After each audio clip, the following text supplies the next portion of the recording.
So good, Leina. Thank you so much for being here on Spark TV. Welcome. Thank you. I'm really excited. I've been binging all your episodes. Oh, thank you for saying that. I love them. But it's so nice to sit down with you and share now I've got bubbles today and you are vodka soda. I've got a vodka. I've got a seltzer. That's my new fave at the moment. I know. A vodka seltzer is amazing, isn't it? So good. I love it. Sorry, I had to actually take a sip because I'm one of those people that's completely paranoid about the bad luck that's associated. Oh, the cheersing. Oh my God, now I have to do it. Okay. Juju is now fixed. Thank you. That's good. That's okay. We had to start out on the right foot. Oh, I love it so much. So let's start out by sharing with everyone a little bit about your story. So I know you from your amazing time at Leina and Fleur, obviously the gorgeous fashion clothing label. Yes. However, you've recently moved on to new things. So I want to hear about it all. But why don't we start with like the Leina and Fleur story, how you got started there and what that kind of journey has looked like. I'm super keen to hear the details. Yes. So I finished up with Leina and Fleur in July this year. I had made the decision it was about April that I made the decision, but we'll go back into that a little bit later. Yeah. But I started the label in my garage. You know, I'm that typical story where it was like I had a passion. I wanted to create clothing that gave women the confidence to be able to walk into any room. And I was just really focused on my craft. Like I knew that I had the amazing skills to be able to sculpt and tailor and make designs and create this beautiful product. And I guess, just really had that blind faith about making it happen. I think you have to, right? Yeah, well, you have to. And I think so, 12 years ago, I had been, 13 years ago, I had been working with Country Road. I was in the startup team for Trinery. So it was a really small team. And I was heading up all the technical aspect. And I loved my time there. It was so great, like such an amazing company, such an awesome experience. But I wanted to have my fingers in all the pies. Yes. You know, and I'd be Sound like a founder, yes. Oh, totally. And I remember quite clearly sitting there with the head of design. And I was going to her, oh, look, I've just got these ideas. I was wondering, and she's like, okay, right. Yeah, but that's not really your lane. And I was like, I know, but I've been following the marketing and I just had a couple of ideas. And she's looking at me going, you have no idea. Get out of here, woman. You have no idea how a big company works. Yeah. But I had an amazing role there and jumped up really quickly with them. But like I said, it wasn't ticking the boxes for me. So I left there and we had relocated down to Melbourne, my partner and I. And then exactly 1 year later, I made the decision that I wanted to leave and move up to Queensland. So, wow. Awesome. Yeah, we came up to Queensland. My partner's family was up here living in Burleigh, and we'd finish the weekend, the classic fish and chips on the beach. Oh, so good. So good. And that sun and that warmth after being in Melbourne. But also, Queensland, Brisbane, Gold Coast was 30% less than Sydney as far as overheads. Yeah. So I knew with starting the business, like I'd already had businesses in Sydney, and I knew that if I was going to do it properly, I had to be really mindful of the investment that I had in order to be able to kick it off. Yeah, that's so smart. Moving to Queensland was very strategic in that way. And I also knew there was a really strong manufacturing base here in Queensland as well. I did not know that. Yeah. I'm all about the Queensland sunshine, being a Queenslander myself. Yeah. But that's really interesting. I didn't realize that Queensland actually was a hub for manufacturing. Yeah, look, I think in every city, there's probably a lot more going on than you realize. Yes. And once you start connecting and finding all the people, and, I already had a network of suppliers that I'd worked with previously. So I was able to kind of gain insights as to where those manufacturers were as well. Awesome. I love that. Yes. Yeah. And so which is really interesting, and not to derail your story, but super interesting about jobs and careers, right? Like so many people are like, oh, I don't want the 9 to 5, but I'm like, no, you actually get such good networks, such good experience on somebody else's money so that you can launch more successfully into your business. So I love that you said that. Oh, I totally agree. And even when I was at Country Road, the whole time that I was there, I was very much going, as I was doing it, going, oh, how do they do swing tags? How do they do packaging? How do they do this? Just sort of cherry picking and grabbing those bits of information to put together towards my business as well. Love that. So yeah, I came up to Queensland, and I keep wanting to say Queenstown because I'm going away on holiday there tomorrow. So oh if my I gosh, stumble, amazing. you know why. Anyway, excellent. But when I started, I was teaching at the same time. I had 13 grand cash that I had to launch a label, and when you're talking about a product business, that's a really small amount of money to do everything. So I did the teaching at the same time, worked on the label, and just honestly, it was really that just hustling to make things happen. And when I first started the label, I went in going, right, I'm going to do, your standard wholesale, retail. That's going to be the market that I go into. And it just wasn't working for me. I couldn't get in with the manufacturers. I couldn't get in with the suppliers because I was competing against these brands doing these huge indent collections. Oh, of course. Yeah. Yeah. So anyway, I came up with this idea where I was going to do mini collections, which meant I would be doing bi-monthly drops into stores. Awesome. And I knew it would get me in with the manufacturers. I knew it would eventually get me into the stores, but it took a good 12 months of just pushing to try and sell that concept into the stores. So yeah, that was the early days, and then it, obviously progressed. I could go on for hours and hours, so I don't want to get too stuck in. But about and obviously direct to consumer, like e-commerce, was something that you pursued, or no, e-com direct to consumer at that stage, really, it hadn't taken off at that point. Like when I left Country Road, they still didn't have an online store. Oh, wow. Yeah, so that was 2010. So, we have this perception that e-com's been around for so long. Yeah, and it hasn't. It's still really fresh. Wow, I cannot imagine a life before buying things online. No, I know. Isn't that crazy? Crazy. And, the stores were just sort of starting to freak out about the fact that people were selling online. Yeah, wow. So I had launched a store pretty much straight away, and it was so dodgy. The platform, I was using Business Catalyst. Do you remember Business Catalyst at all? Yes, I do. Yeah, it's terrible. Anyway, but had launched a store. But at that time, I was like, I can't believe it. I've left a massive vertical, and then I'm online before they are. Wow. Yeah. So but that's kind of, I think, what I love about startups, small business, people, you have the power to go after things, right? Like the bigger corporates can't always make those decisions quickly, and the infrastructure that they need, and the politics, and, all of those things, and the, I guess, worry about how it will impact their brand. Like there's so much limitations in a corporate sometimes, when you're your own person and your own boss, you can take those risks and clearly have it pay off. But I think also as well, when you're in that startup stage, you don't know what you don't know. Yeah, also very helpful. Yes. So you're like, I don't know, well, won't we just do this? Because you're not going in with those preformed ideas about what the impact is. You've got a little bit more of that, well, why don't we just give it a go and see what happens? Yes, I love that. So anyway, so I was doing the traditional model, and then about 3.5 years in, I was introduced to Fleur Richardson. And so we didn't know each other at all. We had really sort of weirdly, strangely, paths that went alongside each other. We'd studied at the same fashion college. Wow. She used to swim in my great aunt's pool in rural New Zealand. Oh my God, wow. Yeah, like all these weird, we drove the same car, went to the same doctor. It was bizarre. Oh my God. Yeah. But we'd never met.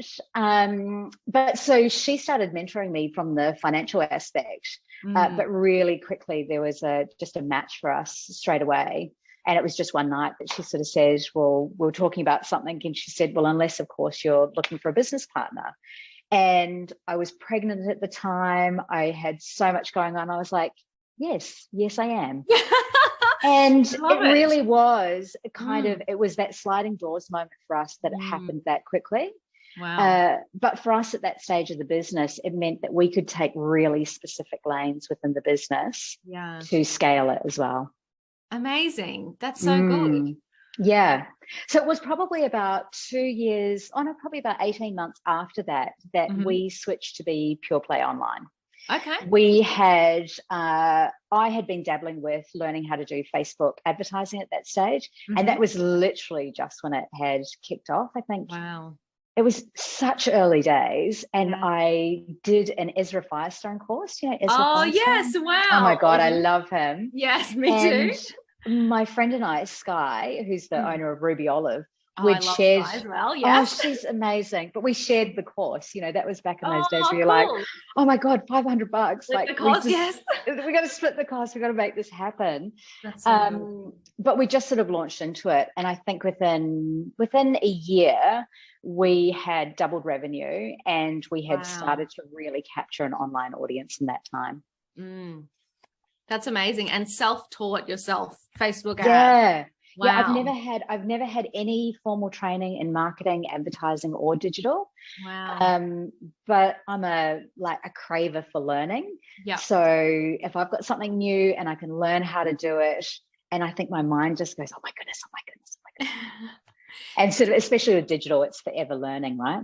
Oh my gosh, something new comes out every few months, doesn't it? We're always, now we've got to be TikTok stars, we've got algorithm charts, like all of the things. Yeah.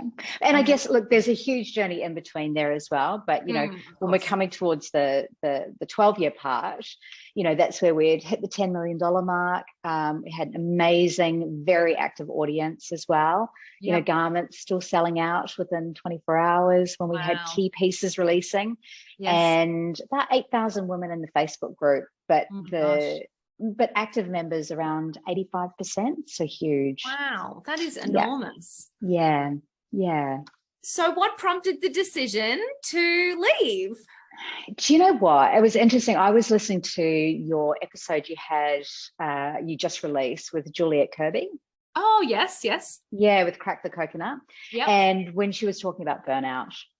Wow. And it really resonated with me. And at that time, we were under a huge amount of pressure. I think after last year when we had the really hard lockdowns between New South and Queensland, we were split across borders. So Fleur and I were split across borders. And that, which was right at the end. Do you remember that when it was that last? Yeah. And it was just an absolute nightmare. And I think at that point we had staff on both sides as well. Yeah. And we had a few staff stuck on the other side. And, values around vaccination and everything as well. Oh my God, yes. Yeah, it was just hard. It was just hard, and still really pushing to grow and scale the business as well. Yes. And that never stops, does it? It doesn't matter. No. I mean, you just sort of said how successful you were, but it's always you always seem to, it's never a finish line with business, isn't it? It's always more and more. Well, but I think that's kind of the beauty of it though, isn't it? That's absolutely. Kind of where it's I just want to be able to do other things, try other things in order to be able to make it look different from where it is today. Yeah. And there's always those little tweaks you can do. Yes. But yeah, so that was all going, but we had a couple of managers leave, and they were direct managers for me within digital and marketing. And I sort of took it on board, and I tried to really fudge my way through it, I'm going to say honestly. Yep. And I was breaking, I was actually breaking at the same time. Yep. And I went away, my partner and I, we took the kids away on a camping trip.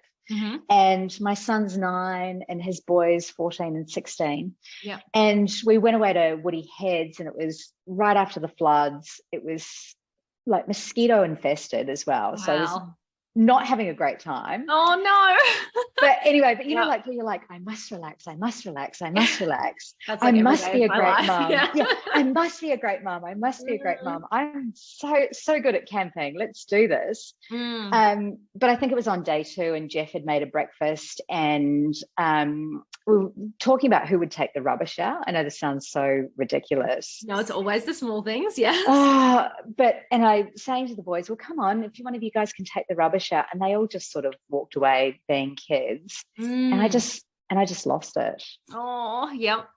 And I was just I can't believe this. We're here camping and can't anyone take out the rubbish and da, da, da, da, and I just cringe even thinking about it. Yeah. And I turned around to look at Jeff and the boys, and they were just standing there completely stunned. Wow. Like, and it who just, is this? Who is mom? this? Yeah. Yeah. And it really freaked me out, actually. I just freaked me out. I sort of started to rain. I went, right, Ari, we're coming home. My son and I were coming home. And I got home and I sat down right over there on my yoga mat, looking out. And I sat there for about 2 minutes, and message came in, and I went, I'm done. Wow. Yeah. That is incredible. Yeah. And isn't it interesting? I love that, yes, there was a breakdown moment. All good. We all have them. But I like that you actually use that as an opportunity to listen to what was going on. I think that is so important. I've always been a really big believer in getting in touch with your intuition. I very much act on my gut, but I also do. I make sure I take the time to make sure I'm not listening to ego and I'm listening to intuition, right? Yes. But it was so strong. I sat on it. I sat on it for like a good week, and I just sort of mulled it over and went through all the scenarios of what that would mean. Because 12 years of your life, right? My whole identity was attached to the business. Yeah.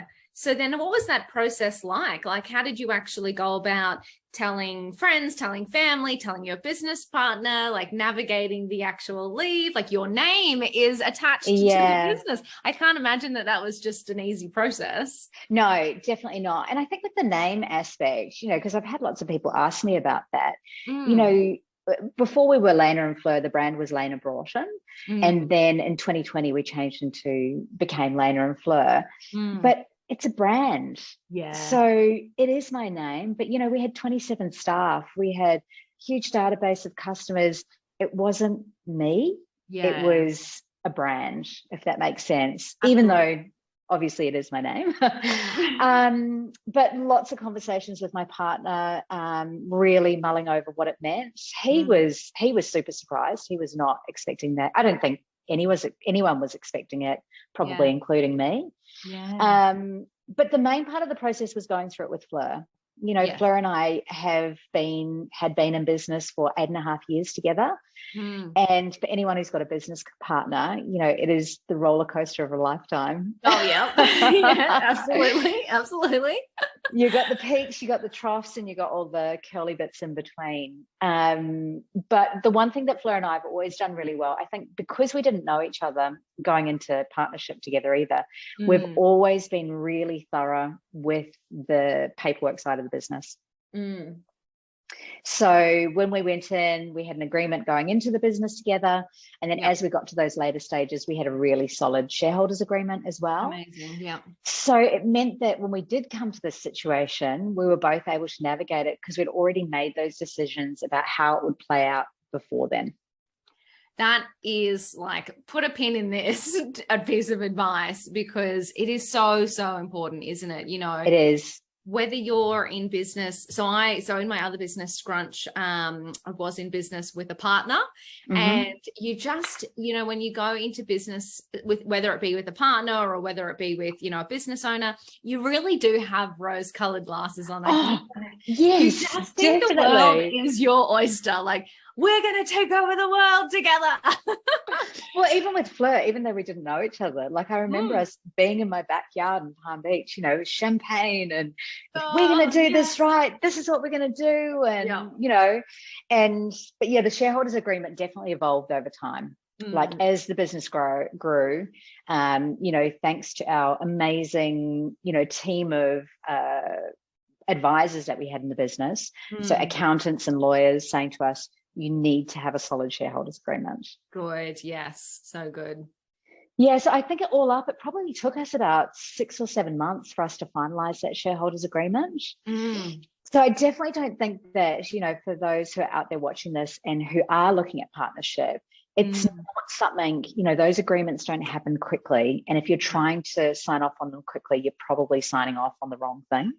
Yeah, you really, because I think you need to take time, like to actually sit with ideas, because there's a lot that can go into them and a lot of different scenarios. And it's, it is so exciting at the start, and you are kind of, thinking that everything's going to be fabulous. So I think you do actually need to take that time to sit and think, okay, what would that scenario look like? And just give it time.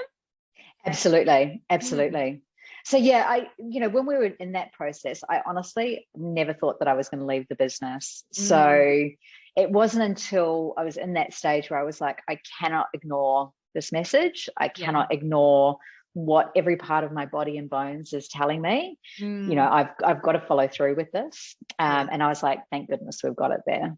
But when Juliet was talking the other week, about burnout, and I was like, I don't know if you can relate to this, but at the time I was getting up, having CBD gummies in the morning so I could be calm. I was yogaing and meditating like every morning. Love it. I must meditate, right? I must be a Zen business owner. I must be amazing. Listening to stuff on the way to work, Audible, so that I could get into that zone and then get to work like crazy, not eat anything for the whole day because you're literally running. Yeah. And then come home, race in the door, throw some food on for Ari and glass of wine, trying to just calm the farm. Oh my God. So you just described my life. Love that. Right. How's that working for you? Yeah, really well. It's the wine that I look forward to the most. No, but I love that you say this, because I'm very much anti to have a successful business, you have to wake up at 5 a.m. and journal and do all these things. Like I thought when I started my business, I came from corporate. So this is a decade ago now. And I thought you had to do things in a certain way. I thought that there was this formula for success. And so that's Scrunch, my other business. So we were a tech startup. So it was all about raising big amounts of capital and growing teams and doing things fast. And just in the last few years of, kind of going, wow, this doesn't work for me as a human, I've gotten really deep on trying to find evidence of success in other ways. I agree. Yeah. And I think that, I am a morning person. Like I have woken up at 5 a.m. my entire life. Yeah. So I very much am a morning person. But I think when you're journaling and meditating with that forced energy, there's no point. Totally. There's nothing that you're going to create in that sort of space.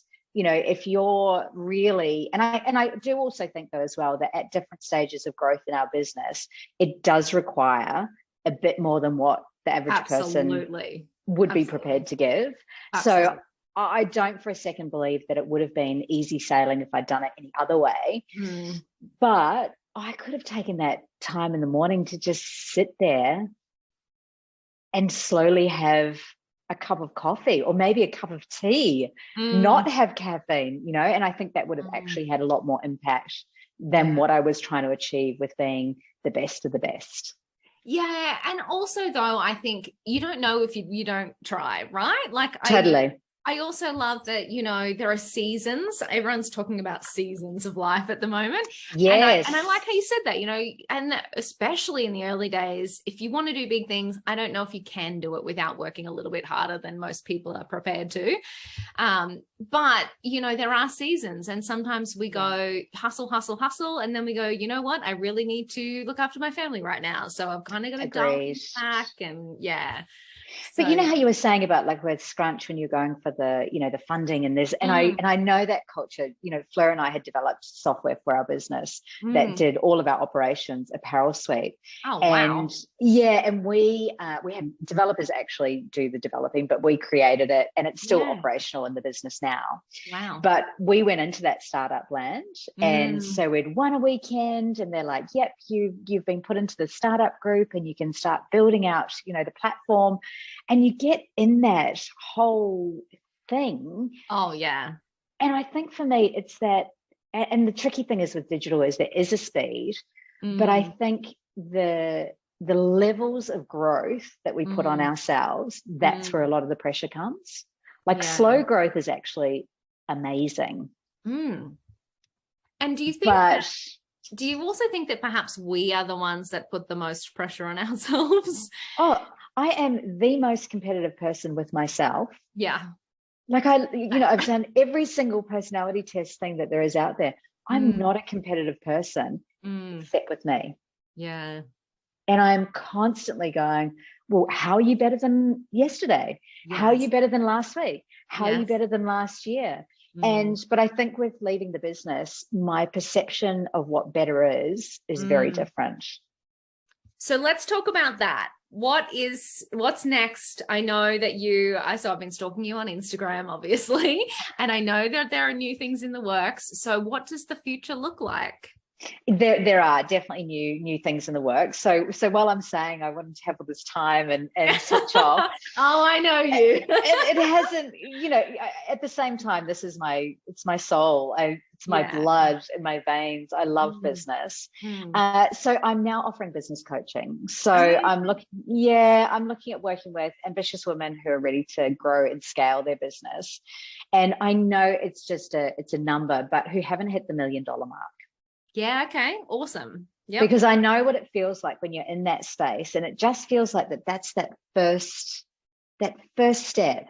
And there's actually 500 steps before that. Oh yeah. But when you're in it, especially with a product business, there's something about that $1 million number that it just pushes you to drive to get to there. Yeah. And it's almost, it is a little arbitrary, but hitting that does feel like an amazing, successful milestone, right? Like absolutely. It's kind of that holy shit, I did it moment. Yes. Absolutely. And I guess for me, the really, big thing that I want to be able to work with women on is that they're scaling a business that they love, and that it's created the way that they want it created, not to someone else's cookie cut model. Yes. And that's where one-on-one coaching really comes into that, but also making sure that $1 million comes with profit. Yes. Oh my God. Yes. Another thing, so being from startup land where it was all, a decade ago, it was all raise as much money as you can, spend it, especially if it's on highly paid developers, and then just go out and raise money again. And so that's just, and that was my first foray into business. So that's just what I thought was the priority. The norm. Totally. And it wasn't until I became a little bit more financially literate and got into very sticky situations that I started actually understanding what was important, and that I didn't want to be on the capital raising hamster wheel. No. But also the market completely changed. Investors suddenly wanted to invest in profitable businesses. Investors suddenly weren't investing at different stages in the market and economic crises that we've been through over the last decade. So I could not be more on board with the idea of understanding profit in your business and making it the number one priority. Yeah, I agree, because I think that, I love that there's a real push and change to have purpose-driven businesses with a real vision and stuff. But at the same stage, I think we forget to talk about the fact that business must make money. Yes. Because if you're not making money and you've been working your booty off for goodness knows how long, it's not going to be fun anymore. No, exactly. And, we're not in business to be a charity, Yeah, exactly. And I also think as well, now that I've been through the process and I've been able to exit the business successfully and be in a really good financial position, it means that, for me, freedom also comes with abundance. Oh, yes. They go hand in hand. And absolutely. I think that if you're doing incredible contributions to the community in other ways, whether it's that you're participating things or you're donating money to organizations that you love, then again, you can't do that unless you're making really good money. Exactly. Yeah, I had a great person once say to me, impact and profit don't have to be mutually exclusive.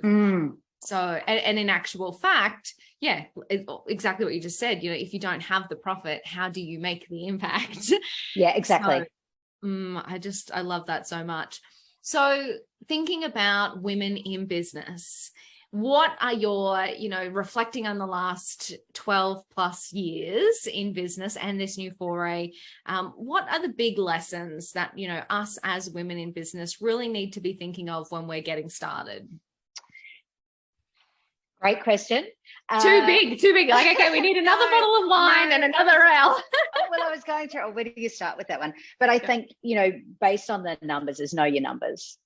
And, you know, I never thought that I would be the person to say that that's the number one thing, you know, because I've got a very creative mindset, but you have to know your numbers.